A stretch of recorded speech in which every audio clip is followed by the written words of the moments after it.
Hey there, this is my son Phoenix. We're on our way to take him to his new fencing class that he's been taking for the last couple of weeks. This is an amazing small business that I'm really excited to introduce you to. So I'm going to take you for the ride and we're going to introduce you to the owner and a couple of coaches. Let's check it out.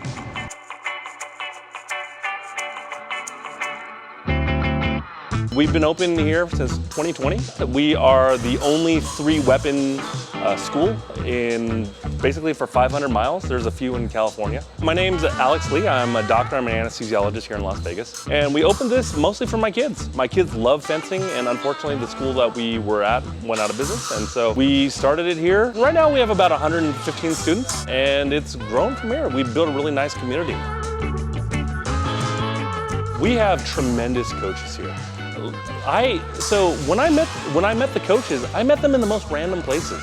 For example, Nikki, she's one of our main saber coaches. She's one of my students at the medical school. And then bam, she's here. She's one of my top coaches. My name is Nikki Clifton, and I've been fencing for about 12, 14 years. So I really enjoy being a coach because one of my favorite things to do is to teach basics, because I'm a trainer, I'm training as well. So I like to be able to fence with people that are experienced, that I'm working to get better, but then I can come back to someone who's just starting or new and say, this is how you do this. This is what I've been learning and done for so many years, and just kind of repeat the basics. I do a lot of footwork and just give someone that experience to say, oh, I tried fencing today. And a lot of kids do come back and I follow them all the way through. One of the best things we do here at Las Vegas Fencing Academy is we offer free intro lessons. So whenever we have someone new, I just take them aside, I give them their first private lesson.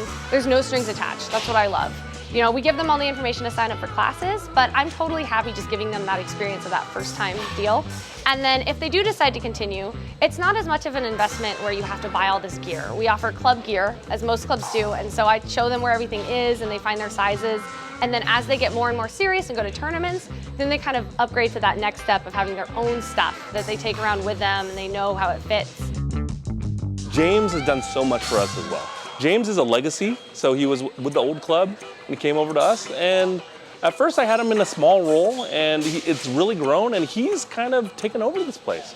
He does most of the day-to-day operations. He's kind of, he coaches the other coaches, and it turns out he's amazing too. Hi, my name is James. I've been fencing since 2013, so about 8 years now. Fencing is really unique as a sport because it's a game that looks like a sport, it acts like a martial art, and it has a background as a martial skill. It's a completely individual sport.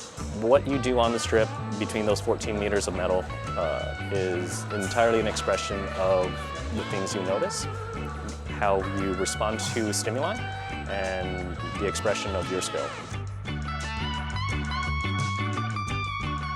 So in terms of kids that we'd like to join, well, first of all, anybody can do this.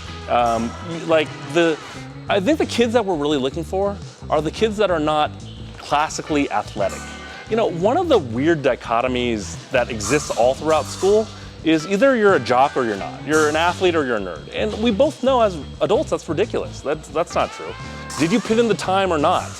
And so the smaller kids, the kids who didn't have parents to push them into one sport, those are the kids that I really want here. Because we can train them to be athletes. We can put the time in, and they can be just as fast, athletic, explosive as that kid on the football team. So, and those kids tend to be like more bookish. So this is a very intellectual sport. It looks like people just swing their swords around, but it's really much more complex than that. We call fencing chess with swords, right? Because you really are anticipating what your opponent's doing and you try to stay a step ahead of them. And so those really smart, analytical kids do perfect in this sport. Our youngest student's 4 and our oldest is 85. On average, I would say the best age to start is probably about 10, 11. That's when you're capable of being strong enough and fast enough to do a lot of stuff. And more importantly, you have some amount of mental discipline to be serious about it. Winning is one skill in itself, but losing is probably the more important skill. Because as you know, you're probably gonna have more setbacks in your life than you will pure victories. So how are you gonna deal with a loss? Are you gonna be like, forget this sucks, I quit? Or are you gonna be like, okay, what do I do to do better next time? When you're fencing is such a quick sport that you have about 5 seconds to reset your brain after a loss, after losing a point, all right? So if you're still brooding about the last point, you're gonna lose the next point, and so on, right? This teaches you to reset things very quickly.